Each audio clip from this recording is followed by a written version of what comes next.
Shalom. This is about keva and kavanah in prayer. Keva are the set words in music, the text itself, the formal structure of prayer. Keva. What about the spiritual intentionality, the feeling you're supposed to have, or you should have, or you could have? That's called kavanah. And there's a polar relationship between keva and kavanah. For example, some people think, oh, we should just pray what we feel like praying, and they're all into kavanah. Other people say, no, the set words are the most important thing. We should pray the keva, hope the kavanah catches up. Well, they're both important. Today, a lot of people wonder, why should I bother going and praying when I don't feel it? So I'll tell you a couple of stories. First, I remember still from rabbinical school over 30 years ago, Professor Halivni told us this following mashal, parable, the nimshal of which I think will be pretty obvious. The parable mashal was that in Europe there used to be a watchmaker who would, on a horseback, go from village to village fixing watches.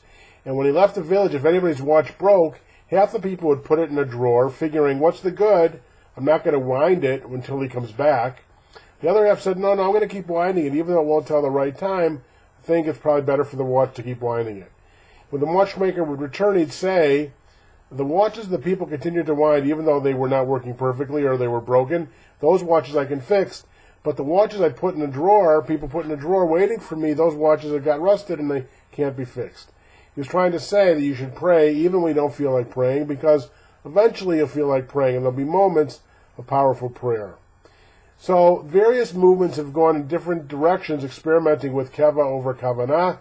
For example, the Reform movement has changed a lot of the liturgy.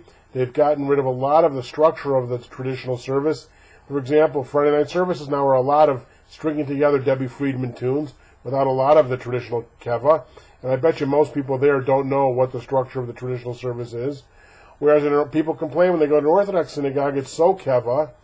And they do see kavanah, they do see spiritual intentionality, but for a lot of people it's just reciting the words and without the kavanah. So clearly the goal is, traditional Judaism would say, to match the keva and the kavanah.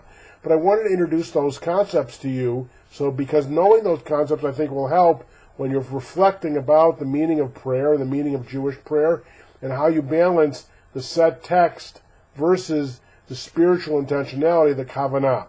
You should know, too, that the mystics introduced the custom of kavanot, that before they would do a positive mitzvah, that is any mitzvah that says you shall do, they would recite a kavanah before the mitzvah.